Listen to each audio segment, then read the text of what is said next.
Hi there, I'm Peter Millard and this is 10 Minute Workshop, where 10 minutes in the workshop is never enough. In the workshop this week, I'm making I was going to say a little cabinet, not so little actually, it's quite big and it's going to fit into a very awkward space. That's coming up next. So not an overly complicated job really, or strictly speaking it shouldn't be. You joined me partway through as ever. I've had the stuff cut. I need to trim it to size because it is going around quite an awkward shape on the plan. So you can see there's this sort of little cutout in one corner where there's something there. This is going into, the client's had some work done and what was a hallway and a doorway at the end has been blanked off. So they want to put a cabinet there to put ironing boards and stuff in.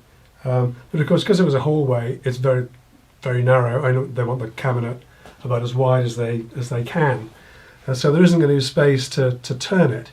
So you kind of got to make it, flat pack it, and build it in situ, and try and get the fixings in as best you can. It's not going to be fun to fit, I've got to say. But it's the difficulty is compounded by the fact that there's not just this sort of cutaway in the corner here where there's piece of wall sticking out, but also front to back there's another one further up. So on sort of two levels it gets sort of narrower top and bottom and sideways. I've also chosen, they've had some door handles fitted previously. They actually need to be set into the doors. They need to be routed in, maybe a hole saw, I don't know. So I've got to do those on site because obviously the doors need to be sort of adjusted and petals. It's all getting a bit much really for what should have been a fairly simple little job. It started off as being much simpler. None of this was included, and when I went to do a final measure up and template, it got more difficult and more complex. Anyway, I have templated. Use really carefully. Got space behind there to get the back on. I've got space at the sides to get the sides on. So now I need to take that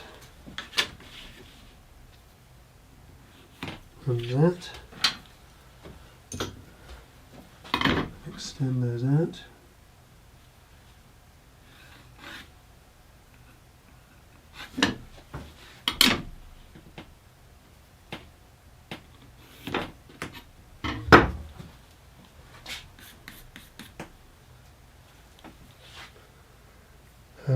So hopefully, obviously this side has to be cut down to width, so what's left of that will make the inside of this, minus the curve. And then I need to get a front piece on this to connect it all together.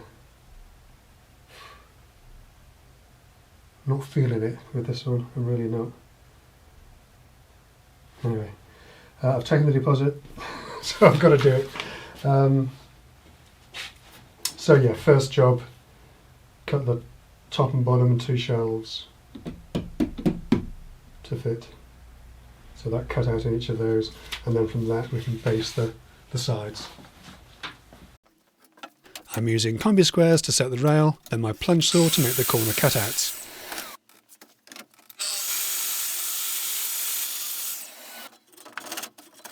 Finishing the cuts off with a pull saw, and cleaning up the inside corners on my little bandsaw.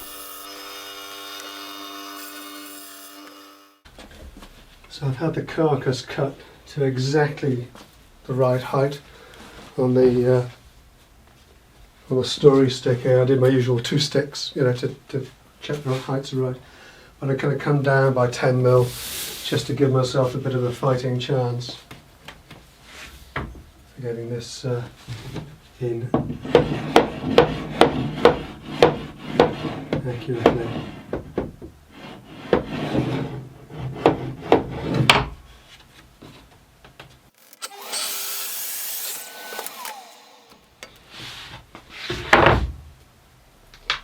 So this needs to be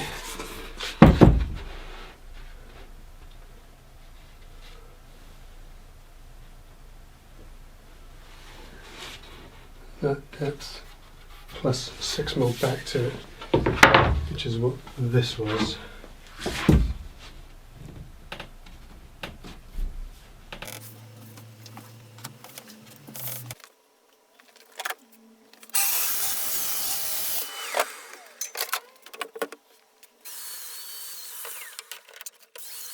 With everything cut to size, I can move on to cutting the domino mortises, first on the ends of the top, base and fixed shelf, and then in the sides.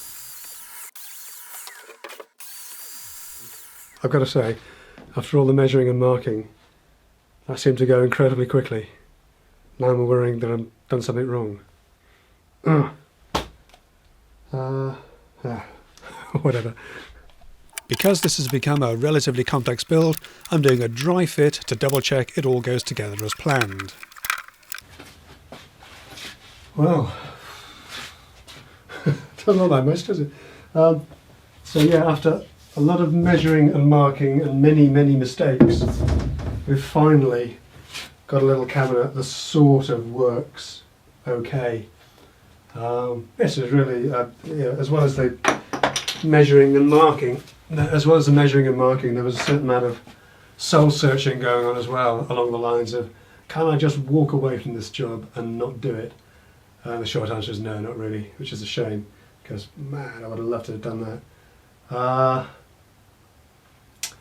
But we've got it to the extent that we've got it now so that it is, dry fitted. Pretty much all the cutting's done. I need to cut shelf pins for up here, and I haven't trimmed. This is just 10mm oversize. I need to trim that back, but otherwise we're pretty much there. Hinge pockets for the doors I need to do, but then it's just painting and nailing together. But the nailing together has to be on site because of the size of it. So all a bit of a, not feeling the love for this job at all, but we're getting there. Doesn't help that I massively underpriced this. That's a really stupid thing to have done, which is entirely my own fault, and there's nothing I can do about that now. So got to live with it, get on with it, get this out of the door, get it fitted, and then I can move on with the proper jobs. With the cabinet in pieces, I can start painting, first with a water-based primer undercoat, and then onto the first coat of several water-based acrylic top coats in an eggshell finish.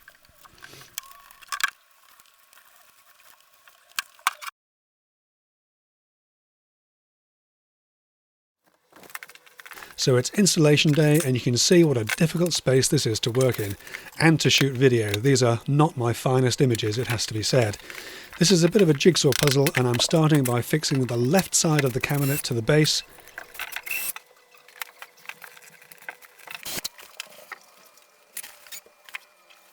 and then the narrower rear right-hand side of the cabinet, then the narrow top section that joins these sides together, which also helps to stop them flapping about while I assemble the rest. Next is the fixed shelf attached to the full depth left-hand cabinet side and to the narrow rear right-hand side. And now I have something to attach the front right-hand side cabinet to, and this is still a bit of a fiddle given how tight the space is. We've jumped forwards a bit here, and I've already fixed the very tricky top onto the cabinet.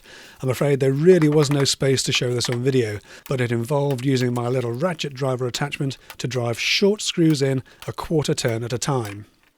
I'm now fitting the L-shaped back, pinning this in place from the front with a 21 gauge pin gun.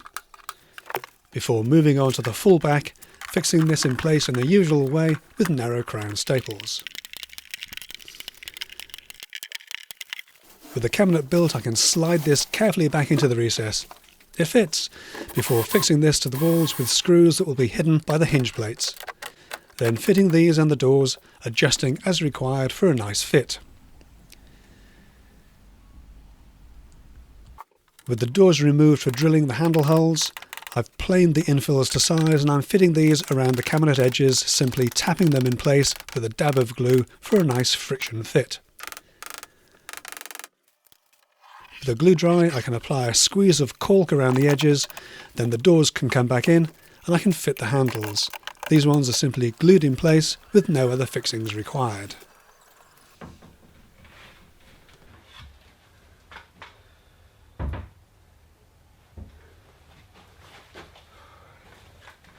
So that's it for this week's little build and install. I hope you enjoyed that. Hope you found it interesting. If you did, give it a thumbs up, share it amongst your friends, and do consider subscribing if you haven't already done so. Hey, just check back on a Friday when there's always something new up at noon. I'll see you then. Take care.